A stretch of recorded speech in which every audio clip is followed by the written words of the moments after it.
ஓம் விக்னேஸ்வரா போற்றி, ஓம் நவக்கரனர்களை போற்றி. கடகராசினியர்களுக்கு வணக்கம். கடகராசி காலப்புருஷ சக்கரத்தின் 4ஆம் இடம், மாதுருகாரன் சந்திரனின் ஆட்சி வீடு. ராசிநாதன் ஒளிச்சந்திரனாக இருக்கிறாருங்க. பௌர்ணமி முடிஞ்சு அவர் அமாவாசை நோக்கி போய்கிட்டு இருக்கிறாரு. இருந்த போதிலும் அவர் இன்றைக்கி மகரத்தில் தான் இருக்கிறாரு. உங்கள் ராசிக்கு 8ஆம் இடத்துல இருக்கிறாரு.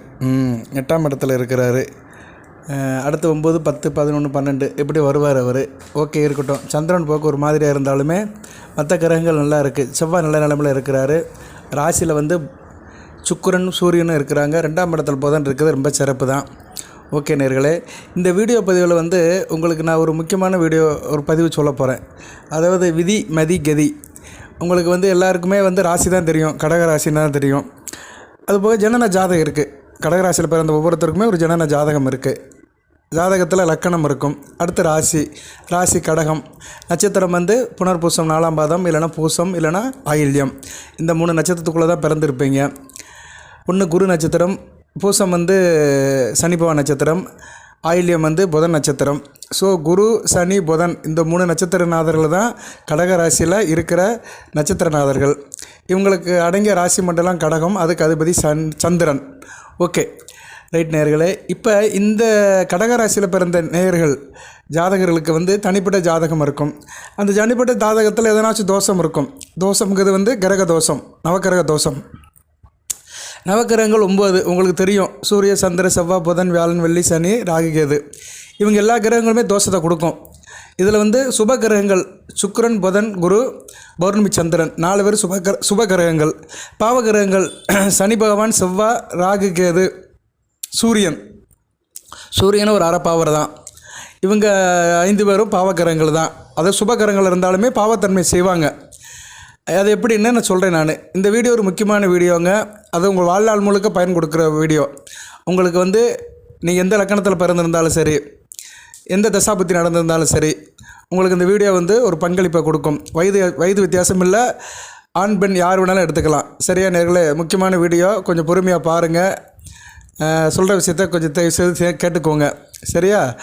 ஏன்னா கஷ்டப்படுறவங்களுக்கு இந்த வீடியோ ரொம்ப பிரயோஜனமாக இருக்கும். கடகராசியில் கஷ்டப்படுறவங்க அடுத்து என்ன செய்யலாம், பிரச்சனைக்கு தீர்வு என்ன, இப்படியே பிரச்சனை போய்கிட்டே இருக்குது, நாளும் பொழுது இப்படியே போயிருமான்னு நினைக்கிறவங்களுக்கு இது ஒரு மாற்றத்தை கொடுக்கும். நம்பிக்கையோடு நம்ம இதை கேட்டுட்டு நம்பிக்கையோடு செஞ்சோம்னா கண்டிப்பாக மாற்றம் உண்டு. நம்பிக்கை ரொம்ப முக்கியம். சரியா? நம்பினாதான் ஒரு காரியம் நடக்கும். சரி நேயர்களே, இப்போ இந்த வீடியோ பதிவில் என்ன சொல்கிறேன்னா, நவக்கிரக தோஷத்துக்கு உங்களுக்கு ஒரு வழிமுறை சொல்கிறேன், பரிகாரம் சொல்கிறேன். நவக்கிரக தோஷம் இருக்கும். கிரகத்தில் சனி தோஷம், செவ்வாய் தோஷம், ராகு தோஷம், கேது தோஷம், இப்படி ஒவ்வொரு கிரகமும் தோஷத்தை கொடுக்கும். சூரியனும் தோஷத்தை கொடுப்பாரு. சூரியனை கட்டு போனாருன்னா சூரியன் தோஷத்தை கொடுப்பாரு. அதுபோக கிரகங்கள் இருக்கிற இடங்களை பொறுத்தும் தோஷங்கள் வரும். இப்போ ஜனன ஜாதகத்தில் நீங்கள் ஒரு லக்கணத்தில் பிறந்திருப்பீங்க. மேச லக்கணம், கடகராசி. இப்போ லக்கண ரீதியாக 2, 4, 7, 8, 12 கிரகங்கள் இருக்கக்கூடாது. பாவ கிரகங்கள் இருக்கக்கூடாது. குறிப்பாக சனி, செவ்வாய், ராகு, கேதுகள் இருக்கக்கூடாது.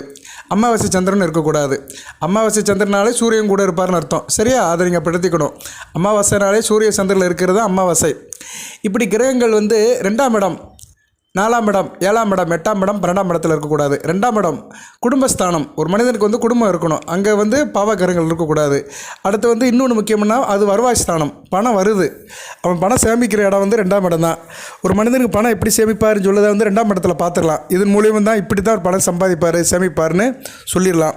ஸோ 2ஆம் இடம் சுத்தமாக இருக்கணும். குடும்பஸ்தானம், பணஸ்தானம், தனஸ்தானம், ஆரம்ப கல்வி, படிப்பு எல்லாத்துக்குமே 2ஆம் இடம் வரும். ஒரு மனிதனுக்கு உள்ள அழகு, முகம், கண்ணு, காது, மூக்கு, அவன் பேசுகிற விதம் எல்லாமே 2ஆம் இடம் ரொம்ப முக்கியம். ஏன்னா லக்கணத்துக்கு அடுத்து ஒரு மனிதனுக்கு தலைக்கு அடுத்து என்ன முகம்தான். தலை தான் பிரெயின், மூளை, அதுதான் லக்கணம். அதுக்கடுத்து முகம் நல்லா இருக்கணும். முகத்தை பார்த்தோன்னே நம்ம முகத்தை தான் பார்ப்போம். ஒரு மனிதனை பார்த்தோன்னே முகத்தை பார்த்தோன்னே பிடிக்கணும். ஸோ 2ஆம் இடம் மிகச்சிறப்பாக இருக்க வேண்டும். அடுத்து 4ஆம் இடம் சுகஸ்தானம் வலுப்பெறணும். சுகஸ்தானம் அது ரொம்ப நல்லபடியாக இருக்கணும். சுகஸ்தானம் நல்லா இருந்தால் தான் குடும்பத்தில் சுகமாக இருக்க முடியும், எந்த இடத்துலையும் சுகப்பட முடியும். அடுத்து 7ஆம் இடம் கலஸ்தரஸ்தானம். கணவன் மணி உறவு, நண்பர்கள், சொந்த பந்தம், இணக்கம், சூழ்நிலை, சுற்றம், கூட்டுத்தொழில், நட்பு, இப்படி எல்லாத்தையும் சொல்லிட்டு போகலாம். 8ஆம் இடம் ஆயுள் ஸ்தானம். ஒரு மனிதனுக்கு ஆயுள் வேணும். அனைத்தும் இருந்தாலுமே அதை அனுபவிக்கிறதுக்கு ஆயில் இருக்கணும். ஆயில் இல்லாட்டி ஒன்றும் செய்ய முடியாது. அதுபோக வம்பு வழக்கு பிரச்சனையில் சிக்காமல் அவமானப்படாமல் நல்லபடியாக வாழணும். அதுக்கு வந்து 8ஆம் இடம் ரொம்ப முக்கியம். சரியா? ஏன்னா 8ஆம் இடம் தான் கெடுபலங்களை நிறைய கொடுக்கும். எதிர்பாராத விபத்து, சிறைச்சாலை செல்றது, கோர்ட்டுக்கு போகிறது, கேஸு, போலீஸ் ஸ்டேஷன், அடிதடி எல்லாத்துக்குமே 8ஆம் இடம் தான். அடுத்து 12ஆம் இடம் மனிதனுக்கு ரொம்ப முக்கியம். இதுவும் முக்கியம்தான். அயன சயன போகம், படுத்த நிம்மதியாக தூக்கம் வரணும். அது பெரிய விஷயம். என்ன தான் இருந்தாலுமே பகல் முழுக்க நம்ம உழைச்சாலும், ஊரை சுற்றினாலும், வேலை பார்த்தாலும், சம்பாதிச்சாலும் நைட்டில் படுத்தா நிம்மதியாக ஒரு 6 மணி நேரம் தூங்கி எந்திக்கணும். அதை சொல்கிறது 12ஆம் இடம் அயன சயன போகம். இதில் போகங்கிறது என்ன? கணவன் மனைவி உறவு, தாம்பத்தியம், இதெல்லாம் ஒரு மனிதனுக்கு தேவை தான். அந்தந்த வயதில் சில சுகபோகங்கள் மனிதனுக்கு தேவைப்படுகிறது. இது இயற்கைக்கு உட்பட்டு இந்த காரியங்கள்லாம் நடக்குது. ஸோ இந்த 2, 4, 7, 8, 12 இன்றியமையாத ஸ்தானங்கள். இந்த ஸ்தானத்தில் பாவகிரகங்கள் இருந்துச்சுன்னா மனிதனை படுத்துரும். ஆரம்ப கட்ட காலத்திலையும் சரி, வயதான காலத்திலையும் சரி ரொம்ப பிரச்சனையை கொடுத்துரும். ஆரம்பட்ட காலத்தில் 2ஆம் இடம், மத்தியம வயதில் 7ஆம் இடம், வயசான காலத்தில் 12ஆம் இடம். சரியா? 12ஆம் இடம் தான் ஒரு மனிதனுக்கு மோட்சஸ்தானம். ஒரு மனிதன் எப்படி இறப்பான் அப்படிங்கிறத வந்து 12ஆம் இடத்தை பார்த்து சொல்லிடலாம். சரியா? அவனுடைய இறப்பு இப்படி தான் போகும், கடைசி காலம், அந்திம காலம் இப்படி தான் இருக்கும்னு 12ஆம் இடத்தை பார்த்து சொல்லலாம். ஓகே நேர்களே, இதெல்லாம் ஜோதிடத்தில் இருக்குது. சரி சார், இப்போ வந்து நவக்கிரக தோஷம் இருக்குது சார், எனக்கு ஜாதகத்தில் இருக்குது. கண்டிப்பாக யாருக்கா ஒருத்தருக்கு இருக்கும். இந்த 5 இடத்துல ஏதோ ஒரு பாவக்கிரகம் உட்காந்துருக்கும். அப்படி பாவக்கிரகம் இல்லைன்னா இந்த சுபக்கிரகங்கள் வந்து பாவத்தை கொடுக்கும், அதுவும் தோஷத்தை கொடுக்கும். குரு வந்து 5ஆம் இடம் சம்மந்தப்பட்டார்னா புத்திர தோஷத்தை கொடுப்பாரு. உதாரணத்துக்கு நீங்கள் கடகராசி, விருச்சிக லக்கணம், மீனத்தில் குரு இருந்தாருன்னா புத்திர தோஷத்தை கொடுப்பாரு. கடகராசி, சிம்ம லக்கணம், தனுசில் குரு இருந்தாலும் புத்திர தோஷத்தை கொடுப்பாரு. அதுபோக லக்கண ரீதியாக 5ஆம் இடத்துல குரு பங்கப்பட்டாலும் சரி, குரு 8ஆம் இடம், 12ஆம் இடம், 6ஆம் இடத்துல மறைஞ்சாலும் சரி, பாவகிரகங்களோடு இருந்தாலும் சரி புத்திர தோஷத்தை கொடுப்பாரு. அதுபோக சுக்கிரன் 7ஆம் இடத்துல இருந்தாலும் சுக்கிர தோஷத்தை கொடுப்பாரு. சுக்கிர தோஷங்கிறது என்ன? திருமணம் ஆகாது, கணவன் மனைவி உறவு நல்லபடியாக இருக்காது, மனைவி கிட்ட பாண்டிங்காக இருக்க மாட்டான், ஒரு பிரியமாக, பற்றுதலாக, இணக்கமாக, நல்லபடியாக மீச்சுவலாக இருக்க முடியாது. இப்போ விருச்சிக லக்கணத்தில் பிறந்திருக்கிறீங்க, கடகராசி விருச்சிக லக்கணம், 7ஆம் இடம் ரிஷபத்தில் சுக்கிரன் இருந்தார்னா சுக்கிர தோஷம். அதுபோக கடகராசி மேச லக்கணம், 7ஆம் இடம் துலாமில் சுக்கிரன் இருந்தாலும் அது தோஷத்தை கொடுப்பாரு. இதுபோக மற்ற லக்கணத்துக்கும் 7ஆம் இடத்துல சுக்கிரன் கெட்டு போயிருந்தாலும் தோஷத்தை கொடுப்பாரு. இப்படி சுக்கிரன் ஒரு தோஷத்தை கொடுக்குறாரு. யார்? குரு ஒரு வகையில் தோஷத்தை கொடுக்குறாரு. சுக்கிரன் வந்து கணவன் மனைவி உறவை கெடுப்பார். குரு வந்து புள்ளியை கொடுக்க மாட்டார், இல்லைன்னா பொருளை கொடுக்க மாட்டார், ரெண்டையும் கொடுக்க மாட்டார். 2ஆம் இடம் சம்மந்தப்பட்டாலும் சில நேரம் குரு வந்து பொருளை கொடுக்க மாட்டார். நீங்கள் கடகராசி மிதுன லக்கணம், 2ஆம் இடம் கடகத்தில் அவங்க ராசியிலே குரு உச்சமாக இருந்தார் வச்சுக்கோங்களேன். மிதுன லக்கணம் கடகராசி, 2ஆம் இடம் கடகத்தில் குரு உச்சமாக இருந்தார்னா கையில் காசை கொடுக்க மாட்டார். சரியா? காசை கொடுக்க மாட்டார், குடும்பத்தில் கஷ்டப்படுற மாதிரி தான் இருக்கும், கை நிறைய காசை பார்க்க முடியாது. இப்படி சில கிரகங்களுக்கு வந்து அவர் வந்து சில அசுப பலனை கொடுப்பார். கன்னியா லக்கணம், கடகராசி கன்னியா லக்கணம், 2ஆம் இடம் துலாமில் குரு இருந்தாலும் காசை கொடுக்க மாட்டார். சரியா? ஏன்னா அவர் அங்கே பகமப்பட்டு போவார். பகமப்பட்டு அவர் வந்து இயல்பு நிலை இழந்து அவர் இருக்கிறதுனால அந்த தனகாரகன் அங்கே கெட்டு போகிறதுனால அந்த அளவுக்கு பொருளை கொடுக்க மாட்டார். ஏன்னா குரு வந்து தனகாரகன், புத்திரகாரகன். ஒரு மனிதனுக்கு காசு பணத்தையும் பிள்ளை பாக்கியத்தையும் கொடுக்குறவர் குரு பகவான் தான். ஸோ அவர் கெட்டு போனாலும் அந்த பலன்களை கொடுக்க மாட்டார். அதுபோக இயற்கை சுபகிரகங்கள் 2, 3, 7, 8, 12 இருக்கக்கூடாது. அந்த மாரக ஸ்தானத்தில் இருந்தாலும் பலன்களை கொடுக்காது தன்னுடைய தசாபுத்தியில். ஓகே, இதெல்லாம் சொன்னோம்னா உங்களுக்கு ஜோதிடம் சொல்லிக் கொடுக்குற மாதிரி இருக்கும், உங்களுக்கு புரியாது. ஸோ நான் நேராக சப்ஜெக்ட்டுக்கு வந்துடுறேன். புதனும் பாவத்தை செய்வார், கேந்திராதிபதி தோஷத்தை கொடுப்பார். அவரும் சில தோஷத்தை கொடுப்பார். 4 இடங்கள் இருந்தால் அவர் கொடுப்பார். கன்னி லக்கணம், மிதுன லக்கணம், தனுசு லக்கணம், மீன லக்கணம். இப்போ நீங்கள் கடகராசி தனுசு லக்கணம், 7ஆம் இடம் மிதுனத்தில் புதன் இருந்தார்னா அவனுக்கு சீக்கிரம் கல்யாணம் ஆகாது. ஏன்னா கலசர ஸ்தானத்தில் கலசரக்காரன் இருக்கிறதுனால கலசராதிபதி அந்த தோஷத்தை கொடுப்பார், கேந்திராதிபதிய தோஷம். இப்படி எல்லா கிரகங்களுமே தோஷத்தை கொடுக்கும். அது வந்து சுபகிரகங்களாக இருந்தாலும் சரி, பாவகிரகங்களாக இருந்தாலும் சரி. சரி சார், கொடுக்குது, இதுக்கு என்ன சார் வழிபாடு அப்படின்னா, இதுக்கு ஒரு வழிபாடு இருக்குது. 3 விதமான வழிபாடு இருக்குது. அதாவது ஒரு வழிபாடில் எல்லாத்தையுமே தீர்த்துடலாம். இன்னொரு வழிபாடு அந்தந்த கோயிலுக்கு போகலாம். அந்தந்த நவக்கிரகங்கள் எந்தெந்த கிரகம் தோஷமாக இருக்கோ அதை நீங்கள் பார்க்கலாம். இப்போ நான் சொன்ன அமைப்பை வச்சே நீங்கள் தெரிஞ்சுக்கலாம். உங்கள் ஜாதகத்தில், ஜனன ஜாதகத்தில், தனிப்பட்ட ஜாதகத்தில். இல்லைனா ஒரு ஜோசியர்கிட்ட கொடுத்தாலும் அவர் சொல்லிடுவார், உங்களுக்கு இந்தந்த கிரகங்கள் தோஷமாக இருக்குங்கன்னு சொல்லிடுவார். அந்த கிரகத்துக்கு உடைய தசாபுத்தி இப்போ நடந்துச்சுன்னா நீங்கள் சங்கடப்படுவீங்க. இது வந்து முக்கியமான பாயிண்ட்டு. இப்போ எந்த கிரகம் தோஷமாக இருக்கோ அந்த கிரகத்தோட தசாபுத்தி நடந்துச்சுன்னா அந்த கிரகத்தோட ஆதிபதி விசேஷம் காரகத்தும் கெட்டு போயிடும். இப்போ நீங்கள் வந்து கடகராசியில் 3 நட்சத்திரத்தில் பிறந்திருக்கிறீங்க. உங்களுக்கு வந்து இப்போதைக்கு வந்து சந்திர தசை நடக்குது. சந்திர தசை லக்கணாதிபதி தசையே நடக்குதுன்னு வச்சுக்கிறோம். உங்கள் ராசியாதிபதி தசை அவர் தசை நடக்குது. நீங்கள் வந்து இப்போ மேச லக்கணத்தில் பிறந்திருக்கிறீங்க. கடகராசி 4 கூடையவன் தசை நடக்குது. அப்போனா என்ன ஆகும்னா சந்திரன் கெட்டு போயிட்டாரியா, சந்திரன் கெட்டு போயிட்டார். ராகு கூடையோ கேது கூடையோ சேர்ந்து கெட்டு போயிட்டார், நல்ல நிலைமையில இல்லை. சரியா? மேச லக்கணம் கடகராசி, கடகத்திலே சந்திரன் இருக்கிறாரு. 4 கூடையும் 4ஆம் இடத்துல ராகு கூட சேர்ந்துருந்தாலும் கெட்டு போயிட்டாருன்னு அர்த்தம். தாயாருக்கு ஆகாது. அதுபோல் இந்த காலகட்டத்தில் உங்களுக்கு என்ன பிரச்சனை நடக்கும்னா குடும்பத்தில் பிரச்சனை இருக்கும், வண்டி வாகன பிரச்சனை இருக்கும், விவசாயத்தில் பிரச்சனை இருக்கும், நிலப்புலகத்தில் பிரச்சனை இருக்கும், மனை வீடு சொந்த பந்த விஷயத்தில் பிரச்சனை இருக்கும். இது ஒரு தோஷம்தான். என்னதான் இருந்தாலும் வீட்டு கடன் இருக்கும், வீடு கட்ட முடியாது, ஏதோ ஒரு பிரச்சனை இருந்துக்கிட்டே இருக்கும். அவங்கவுங்க லெவலுக்கு ஏற்றவே பிரச்சனை இருக்கும். இப்போ சந்திர தசை நடக்குன்னா நீங்கள் வந்து சந்திரனை போய் வணங்கணும். சந்திரனை வணங்கணும் எங்கே சார் போகணும் அப்படின்னா, டெல்டா மாவட்டத்தில் அதுக்குன்னு கோயில் இருக்குது, நவ கோயில்கள் இருக்குது. சரியா? அந்த கோயில்களுக்கு ஒவ்வொரு கோயிலுக்கும் போய் நம்ம வணங்கலாம். இல்லைன்னா திங்கக்கிழமை சந்திர ஓரையில் அம்பாளை கும்பிடலாம். இது ஒரு வழிபாடு. இப்போ இப்படி பார்த்தோம்னா ஒவ்வொரு நவக்கிரகத்துக்குமே ஒரு கோயில் இருக்குது. சந்திரனுக்கு திங்களூர்னு இருக்குது. சரியா? திங்களூரில் போய் நீங்கள் வழிபாடு பண்ணிட்டு வரலாம். ஒரு தடவை போயிட்டு வந்துடலாம். அந்த சந்திர திசை நடக்கிறவங்க, சூரிய திசை நடக்கிறவங்க சூரியநாராயணர் கோயிலுக்கு போகலாம், சூரியன் கட்டு போனவங்க. அடுத்து செவ்வாய் திசை நடக்கிறவங்க வைத்தீஸ்வரன் கோயிலுக்கு போயிட்டு அங்கே அங்காரபவன் சன்னதியில் இருக்கிற செவ்வாய் பவனை கும்பிட்டு வரலாம். அடுத்து புதன் திசை திருவெண்காடு. புதன் திசையெல்லாம் உங்களுக்கு முடிஞ்சிருக்கும். புதன் திசையெல்லாம் முடிஞ்சிருக்கும். இருந்த போதிலும் கொஞ்சம் வயசுலேயும் முடிஞ்சிருக்கும். இருந்த போதிலும் புதன் கெட்டு போனவங்க வந்து திருவெண்காடு போகலாம். குரு பகவான் கெட்டு போய் தோஷம் கொடுக்குறாருன்னா ஆலங்குடி போகலாம். சுக்கிரன் கெட்டு போய் தோஷம் கொடுக்குறாருன்னா கஞ்சனூர் போகலாம். சனி பகவான் திருநள்ளாறு, ராகு திருநாகேஸ்வரம், கேது பகவான் வந்து கீழப்பெரும்பள்ளம். இதெல்லாம் வந்து டெல்டா மாவட்டத்தில் இருக்குது. திருச்சிக்கு வடக்க இருக்குது. கும்பகோணத்தை மையப்படுத்தி இந்த 9 கோயிலுக்கும் போயிட்டு வரலாம். ஓகே நேயர்களே. சார் நான் வந்து மதுரை மாவட்டத்தில் இருக்கேன், இங்கிட்டு தென் மாவட்டத்தில் இருக்கேன், எனக்கு அவ்வளோ தூரம் போக முடியாது சொல்கிறவங்க வந்து நவ திருப்பதிக்கு போகலாம். நவ திருப்பதிங்கிறது வந்து திருநெல்வேலியை சுற்றி ஒரு இடம் இருக்குது. உங்களுக்கு நான் 3 விதமான ஒரு மார்க்கம் சொல்கிறேன். அதாவது இதுதான் விதி மதி கதின்னு சொல்கிறது. விதிங்கிறது வந்து என்ன, ஜனன ஜாதகத்தில் தோஷமாக இருக்கிறது, அதை ஒன்றும் மாற்ற முடியாது. நம்ம கர்மா, நம்ம வாங்கிட்டு வந்த வரம், அந்த வரத்தை மாற்ற முடியாது. கிரகங்கள் தோஷமாக இருக்குது, அது வந்து விதி. இப்போ இது வந்து மதி. மதினா என்ன, இறை வழிபாடு. சந்திரனை வச்சு நம்ம வந்து வழிபாடு பண்ணுறது. சந்திரனை என்ன ராசி, நீங்கள் வந்து கடகராசியில் பிறந்துட்டீங்க, மதி, சந்திரனுக்கு பேர் மதின்னு இருக்குது. ஸோ மதியால் நம்ம சில காரியங்களை செஞ்சிட்டோம்னா நடக்கிற கதி நல்லாயிருக்கும். நடக்கிற கதினா என்ன, தசா புத்தி. ஸோ விதியை மாற்ற முடியாது, ஆனால் மதியால் வந்து விதியை வந்து ஆளுமை பண்ணலாம். அதாவது நம்ம மதியால் எந்த அளவுக்கு பரிகார வழிபாடு, நம்ம நடத்தை செயல்பாடு, இதுக்கேற்ற மாதிரி விதியினுடைய தாக்கத்தை குறைக்கலாம். சரியா? அது ரொம்ப அதிகமாக இருந்துச்சுன்னா அதோட தாக்கத்தை குறைக்கலாம். அது நல்லா இருக்குன்னா அது டியூன் பண்ணி விடலாம். நல்லதை வந்து இன்னும் கூடுதலாக நல்லதாக படுத்தலாம். சரியா? ஒரு கிரகம் நல்லா இருக்குது, சிறப்பாக இருக்குது, அந்த கிரகத்தோட தசை நடக்கு அப்படின்னா என்ன பண்ணலாம்னா, அந்த கிரகத்தை நம்ம மேற்கொண்டு வழிபட்டு அதுக்கு வேண்டிய பூஜை புனஸ்காரம் செஞ்சோம்னா அந்த கிரகத்தோடைய பலன்கள் கூடுதலாக கிடைக்கும். சரியா? ஒரு 10,000 ஓட்டு வித்தியாசத்தில் ஜெயிக்கிறவர் நல்ல பிரச்சாரத்துக்கு போய் நல்ல ஒரு மக்களுக்கு நல்ல கடமை ஆட்டி நல்லபடியாக இருந்தார்னா கூட ஒரு 20,000 ஓட்டில் ஜெயிப்பார், 30,000 ஓட்டில் ஜெயிப்பார். அவர் 10,000 ஓட்டில் ஜெயித்தாலும் ஜெயிச்சது தான், இல்லைன்னு சொல்ல முடியாது. 100 ஓட்டில் ஜெயித்தாலும் ஜெயிச்சது தான். இருந்தாலும் 30,000 ஓட்டில் ஜெயிக்கிறது வந்து அமோக வெற்றி, ஒரு சாதாரண வெற்றி பிரம்மாண்ட வெற்றியாக மாறும். அதுபோல் தான் நல்ல கிரகங்களுடைய திசை நடந்தாலுமே நம்ம பூஜை புனஸ்காரம், நம்மளுடைய செயல்பாடு நடவடிக்கையில் நல்லபடியாக நேர்மையாக இயற்கைக்கு உட்பட்டு இருந்துச்சுன்னா பலன்கள் கூடுதலாக கிடைக்கும். சரியா? அதை நீங்கள் எடுத்துக்கணும். மரம் நிறைய பழங்கள் காய்ச்சி கொடுக்குற மாதிரி, மாமரம் நிறைய மாம்பழமாக இருந்துச்சுன்னா பார்க்கறதுக்கு அவள் கண்ணு குளிர்ச்சியாக இருக்கும்.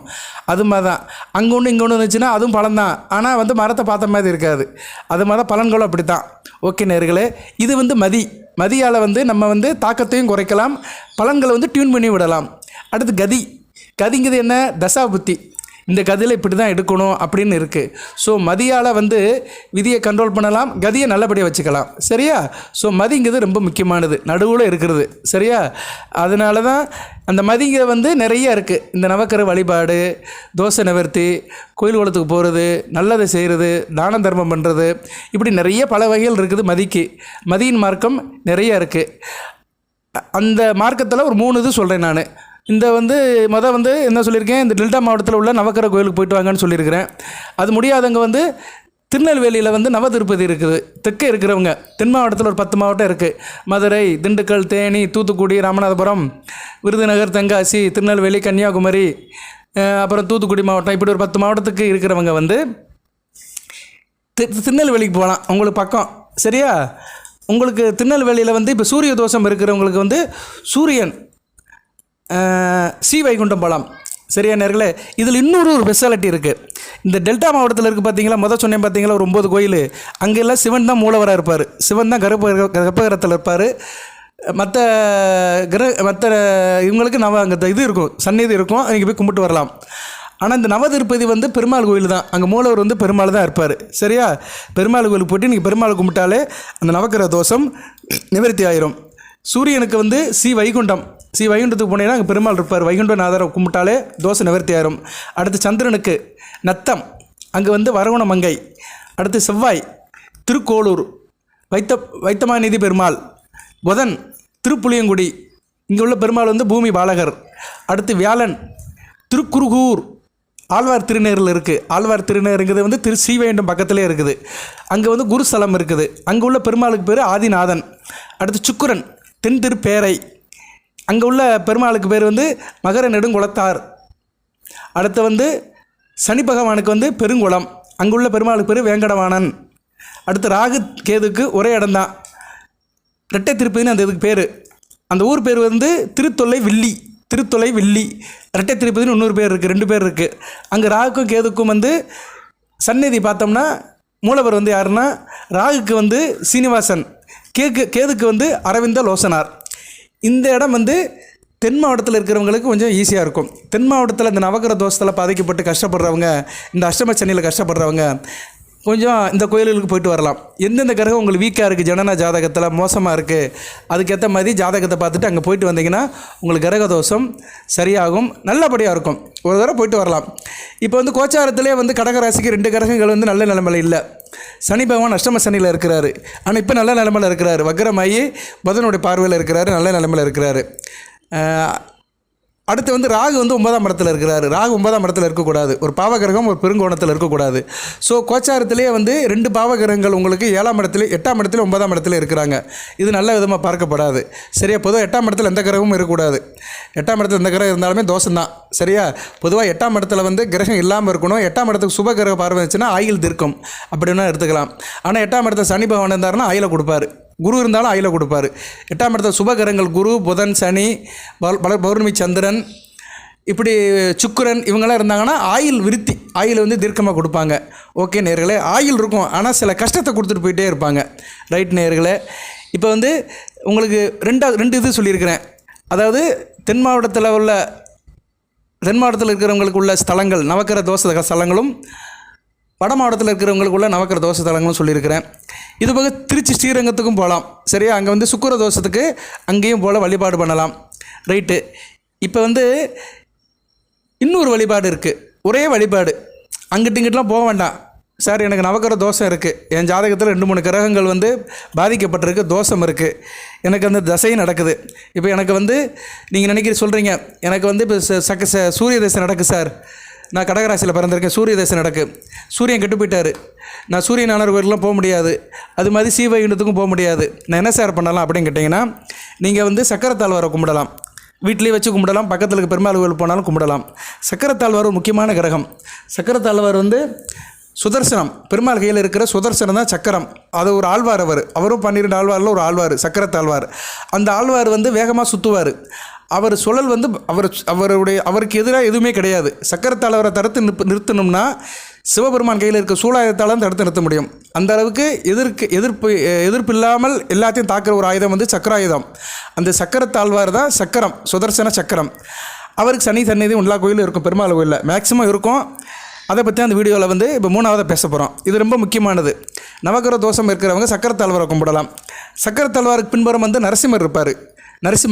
நரசிம்மர் வந்து யாருன்னா நரசிம்ம அவதாரத்தில் வந்த பெருமாளோட 5ஆவது அவதாரம் நரசிம்ம அவதாரம். அந்த நரசிம்மர் வந்து அந்த சக்கரத்தாழ்வாருக்கு பின்னாடி இருப்பார். ஏன்னா அவர் உடனே வருவார், உடனே வந்து காப்பார். சக்கரத்தாழ்வாரை கும்பிட்டோம்னா உடனே ரெமெடி கிடைக்கும். எந்த பிரச்சனை இருந்தாலும் சரி, குடும்ப கஷ்டமாக இருந்தாலும் சரி, பண கஷ்டமாக இருந்தாலும் சரி, திருமண தடையாக இருந்தாலும் சரி, புத்திர பாக்கியமாக இருந்தாலும் சரி, பில்லி சூனியம் ஏவல் எதாக இருந்தாலும் சரி, எந்த பிரச்சனையாக இருந்தாலும் சரி, தனி மனிதருக்கு உள்ள பிரச்சனை எதாக இருந்தாலும் சரி, அதுக்கு வந்து சிறந்த நிவாரணம் ஒரு வழிபாடு பரிகார முறை வந்து சக்கரத்தாழ்வாருடைய வழிபாடு. அவருக்கு பின்னாடி இருக்கிற சக்கரத்தாழ்வாருக்கு பின்னாடி வந்து நரசிம்மர் இருப்பார். அவர் வந்து உடனே வந்து காப்பார். ஏன்னா நரசிம்மர் வந்து உடனே அவதாரம் எடுத்தார். இரணியன் மகன் பிரகலாதன் அவனை காக்கிறதுக்காக தூணிலிருந்து உடனே வெளியே வந்தார். ஒரு தாய் வயிற்றுலேருந்து பறக்கலை, அவர் கருடவானத்திலே வரலை, உடனே இம்மிடியட்டாக வந்தார். இரணியன் பிரகலாதனுடைய தகப்பன் அவன் மாங்கிட்ட காப்பான் அந்த அவதாரத்தில். உன் பெருமாள் எங்கே இருக்கார் அப்படின்னு கேட்டவுடனே அவர் தூணிலும் இருப்பார் துருமலையும் இருப்பார் அப்படின்னே இந்த தூணில் இருக்காருன்னு அப்படி கேட்டுட்டு உடைப்பான். அந்த கஜாயத்தால் உடைக்கும்போது உள்ளே இருந்து பெருமாள் வருவார், ஒரு உக்கிரமூர்த்தியாக வருவார். நரசிம்மம் மனித உடலும் சிம்மம் தலையும் வச்சு வருவார். வந்து இரணையனை வதம் பண்ணுவார். அந்த நரசிம்ம ஜெயந்தி அது வந்து ஆனி மாதம் சித்திரை நட்சத்திரம் தான் அந்த நரசிம்ம ஜெயந்தி. அன்றைக்கி ரொம்ப அன்றைக்கி வந்து வழிபடுறது ரொம்ப சிறப்பு. ஆனி மாதம் வருகிற சித்திரை நட்சத்திரம் அன்றைக்கி தான் அவர் அவதரித்தார். யார்? நரசிம்மமூர்த்தி அவதரித்தார். இரணையனை வதம் பண்ண நாளும் அன்றைக்கி தான். ஓகே, எதுக்கு சொல்ல வரேன்னா, ஆனி மாதம் சித்திரை நட்சத்திரம் வந்து அந்த சுதர்சன ஆழ்வார் அவதரித்தது சுதர்சன ஜெயந்தி. நரசிம்ம ஜெயந்திங்கிறது வேறு. சரி, நரசிம்மருங்கிறது வந்து சக்கரத்துக்கு பின்னாடி இருப்பார். ஆனால் ஆனி மாதம் சித்திரை நட்சத்திரத்தை அன்றைக்கி சுதர்சனம் அந்த சக்கரத்தாழ்வார் அவதரித்த நாள். அவருக்கு நிறைய புனைப்பெயர்லாம் இருக்குது. சுதர்சனம்னு இருக்குது, திருவாலி ஆழ்வார்னு இருக்குது, திகிரின்னு இருக்குது, கேதிராஜன் இருக்குது, சக்கரத்தன்னல்னு இருக்குது, நேமிதரங்கம்னு இருக்குது. இப்படி நிறைய பெயர்கள் இருக்குது. இந்த சக்கரத்தாழ்வாரை நம்ம கும்பிடலாம். ஒன்று கோயிலில் போயும் கும்பிடலாம். நான் சொன்ன மாதிரி ஒவ்வொரு மாதம் சித்திரை நட்சத்திரம் வர அன்றைக்கி நீங்கள் போய் கும்பிடலாம். இல்லைனா 9 வாரம் சனிக்கிழமையோ அல்லது வேலைக்கிழமையோ வீட்டில் வச்சு கும்பிடலாம். இல்லைனா கோயிலில் போயும் கும்பிடலாம். அவருக்கு வந்து சிவப்பு கலர் பூக்கள் இல்லைனா துளசி வாங்கி அவருக்கு சாத்தலாம். வீட்டில் வச்சு கும்பிட்றது ஃபோட்டோ வச்சு அவருக்கு வந்து நெய்வேத்தியம் பண்ணணும். சரியா? அது சனிக்கிழமையோ வேலைக்கிழமையோ தொடர்ந்து 9 வாரம் செய்யணும். வீட்டில் வச்சு செஞ்சிங்கன்னா உலர் திராட்சை, கற்கண்டு, பாயாசம், பசும்பால், தயிர் சாதம் இதில் ஏதோ ஒன்றை வந்து அவருக்கு நெய்வேத்தியம் வச்சு படையல் பண்ணி அவருடைய நாமத்தை சொல்லணும். அவருடைய சுலோகத்தை சொல்கிறது ரொம்ப முக்கியம். ஏன்னா சுதர்சன வழிபாடு வந்து ஒரு முக்கியமான வழிபாடு. அந்நேரம் வந்து அவர் நாமத்தை சொல்லணும். ஓம் சுதர்சன வித்மேகி ஜுவாலை சக்கராய தீமேகி தன்னோ சக்கர பிரசோதியாத். இந்த சுலோகத்தை வந்து நான் இந்த வீடியோவில் உங்களுக்கு என்க்ளோஸ் பண்ணுறேன். இந்த வீடியோவில் இருக்கும். அதை நீங்கள் எடுத்துகிட்டு படிக்கலாம். இதை வந்து ஒரு 21 தடவையோ இல்லைன்னா 11 தடவையோ சொன்னால் போதும். இல்லைன்னா 18 தடவை சொன்னால் போதும். 11, 18, 21 முறை சொல்லிவிட்டு சாமியை கும்பிட்டு உங்கள் வேலையை பாருங்கள். நல்லபடியாக இருக்கும். சார், நீங்கள் நினைக்கிறீங்க சக்கரத்தாழ்வார் கோயில் எங்கேனாச்சும் இருக்கா சார் அப்படின்னு கேட்டால், மேக்ஸிமம் எல்லா பெருமாள் கோயிலையும் இருக்கும். முக்கியமான பெருமாள் கோயிலை நான் சொல்கிறேன். அவர் வந்து சென்னையில் எடுத்துட்டோம்னா சென்னையில் இருக்கிறாரு, திருவெற்றியூரில் இருக்கிறாரு. சரியா? திருவெற்றியூரில் வந்து காலடிப்பேட்டையில் இருக்கிறாரு. ஸ்ரீ கல்யாண வரதராஜ பெருமாள் கோயில் சன்னதியில் இருக்கிறாரு. அடுத்து கோட்டைமேடுங்கிற இடத்துல சுதர்சன சக்கரத்தாழ்வார் கோயில் இருக்குது. தஞ்சாவூரில் ராஜகோபால் சுவாமி முக்கியமான பெருமாள் இவர். சரியா? அங்கே வந்து 3 சக்கரத்தாழ்வார் கோயில்னு அதுக்கு பேர். எல்லையம்மன் கோயிலில் இருக்குது. அது எல்லையம்மன் கோயில் தெருவில் இருக்குது. அடுத்து வந்து திருநெல்வேலி மாவட்டம் கரிசூழ்ந்த மங்கலத்திலையும் சக்கரத்தாழ்வாருக்கு கோயில் இருக்குது. அவர் சுயம்புவாக இருக்கிறார். இது ரொம்ப கொஞ்சம் பிரசித்தி பெற்ற கோயில். சக்கரத்தாழ்வார் வந்து சுயம்புவாக இருக்கிறார், சிவலிங்கம் மாதிரி. அது வந்து கடலூர் அரிசி பெருங்குப்பத்தில் இருக்குது. கடலூர் மாவட்டம் அரிசி பெருங்குப்பத்தில் சுதர்சன ஆழ்வார் வந்து சுயம்புவாக இருக்கிறார். அங்கே போய் அவர் வழிபடலாம். அடுத்து மதுரை திருமுகூர் காளமேக பெருமாள், இங்கேயும் சக்கரத்தாழ்வார் இருக்கிறார். ரொம்ப பிரசித்தி பெற்றவர். ரொம்ப ஒரு முக்கியமான கடவுளாக பார்க்கப்படுகிறார். காளமேக பெருமாள் கோயிலில் இருக்கிற சக்கரத்தாழ்வார். பொதுவாக அரசியல்வாதிகள்லாம் இங்கே போவாங்க. அரசியல் கட்சியில் எதிர்ப்பு இருக்கக்கூடாது, தான் ஜெயிக்கணும், தனக்கு ஆளுமை இருக்கணும், அதிகாரம் இருக்கணும், தன்னை சுற்றி எப்பயும் ஒரு கூட்டம் இருக்கணும் அப்படின்னு நினைக்கிறவங்க அரசியல்வாதிகள், அரசு சம்மந்தப்பட்டவர்களுக்கெல்லாம் வெற்றி மேல் வெற்றி கிடைக்கணும்னா இந்த சக்கரத்தாழ்வாரை கும்பிடலாம். அடுத்து வாடிப்பட்டி கல்லணையில், மதுரை மாவட்டம் வாடிப்பட்டி கல்லணையில் சுதர்சன சக்கரத்தாழ்வாருக்கு ஒரு கோயில் இருக்குது. ஓகே நேயர்களே, இப்போ வந்து உங்களுக்கு 3 விதமான பரிகார வழிபாடு சொல்லியிருக்கிறேன். நவகிரக தோஷத்துக்கு, ஜாதகத்தில் உள்ள நவகிரக தோஷம் தீர்றதுக்கு கடகராசினியர்களுக்கு 3 விதமாக சொல்லியிருக்கிறேன். டெல்டா மாவட்டத்தில் கோயில்களையும் சொல்லியிருக்கிறேன். நவதிருப்பதி தென் மாவட்டத்தில் உள்ள கோயில்களும் சொல்லியிருக்கிறேன். இங்கே போக முடியாதவங்க சக்கரத்தாழ்வாரை வழிபடலாம். கோயிலுக்கு போய் வழிபடலாம், வீட்டிலையும் வழிபடலாம். போக வேண்டிய கிழமை வந்து வியாழக்கிழமை அல்லது சனிக்கிழமை. 9 வாரம் போனோம். போய் அவருக்கு வழிபாடு பண்ணலாம், விளக்கேற்றி வைக்கலாம், சிவப்பு மலர்களால் ஆன பூவை சூட்டலாம். வீட்டில் வந்து நைவேத்தியம் பண்ணி கூட சாமி கும்பிடலாம். வீட்லேயும் கும்பிடலாம், ஒன்றும் பிரச்சனை இல்லை. கோயிலில் தான் கும்பிடணும்னு கணக்கு கிடையாது. வீட்லேயும் சக்கரத்தாழ்வார் படத்தை வச்சு நீங்கள் வந்து கும்பிடலாம். பட் அந்த பூஜாரை சுத்தமாக இருக்கணும். சரியா? அவர் வழங்கலாம், ஒன்றும் பிரச்சனை இல்லை. நல்ல ஒரு பலன்களை கொடுப்பாரு. கிரக தோஷம் தீரும். ஓகே நேயர்களே, கடகராசி நேயர்களுக்கு இந்த வீடியோ பதிவு போட்டிருக்கிறேன். இதோட தலைப்பு வந்து விதியை மாற்றும் வழிகள்னு அப்படி தம்மையில் வைப்பேன். நீங்கள் வேறு மாதிரி நினச்சிடாதீங்க. விதினா என்ன? ஜாதகத்தில் உள்ள அமைப்பு தான் விதி. அதை மாற்ற மதி வந்து இந்த வழிபாடு பரிகாரம் தான். கதிங்கிறது வந்து நம்ம அந்த வழிபாடு பரிகாரத்தை நல்லபடியாக செஞ்சிட்டோம்னா ஒரு நற்கதி அடைந்து நல்ல நிலைமையில் இருப்போம். ஸோ விதியை மதியால் மாற்றலாம், விதியை வந்து மதியால் அளக்கலாம். அது வந்து ஒரு ஆய்வுக்குட்பட்டு தான், ஒரு எல்லைக்குட்பட்டு தான். சரியா? இருந்த போதிலும் விதி வலியது. விதியை வந்து நம்ம ஜெயிக்க முடியாது. அதை வந்து நம்ம வந்து அதோடைய தாக்கத்தை குறைக்கலாம். கெடுபலனாக இருந்துச்சுன்னா தாக்கத்தை குறைக்கலாம். நல்ல பலனாக இருந்துச்சுன்னா அதை டியூன் பண்ணி விடலாம். நல்ல பலன்களை நிறைய அடையலாம். ஓகே நேயர்களே, கடகராசிக்கு அடுத்தடுத்து வீடியோ போடுறேன், தசாபதி பலன்களை போடுறேன். இந்த வீடியோவை இத்துடன் நான் நிறைவு செய்கிறேன். எல்லாம் வல்ல இறைவன் கடகராசி நேயர்களுக்கு சில சௌபாக்கியம், சில ஐஸ்வர்யத்தையும், சில நன்மையிலும் கொடுப்பார். அந்த உலகளந்த பெருமாள் லட்சுமி நாராயணன் கையில் இருக்கிற சக்கரம், அந்த சுதர்சன சக்கரம் உங்களை காக்கும், கவசமாக காக்கும். உங்களை சுற்றி உள்ள பிரச்சனை எல்லாத்தையும் தீர்க்கும். உங்களை எதிர்கொள்ள வருகின்ற வினைகள் எல்லாம் அறுத்துவிடும். அந்த சக்கரம் எப்படி அறுத்து விடுமோ அது மாதிரி உங்கள் வினைகள்லாம் அறுக்கப்பட்டு நீங்கள் வந்து ஒரு நல்ல நிலைமை அடைவீர்கள். அனைத்து வளங்களின் நலங்களையும் பெற்று தேக ஆரோக்கியத்துடன் தீர்க்காலுடன் நீடோடி வாழ்க, நிறைந்த வளம் பெறுக. நன்றி நேயர்களே.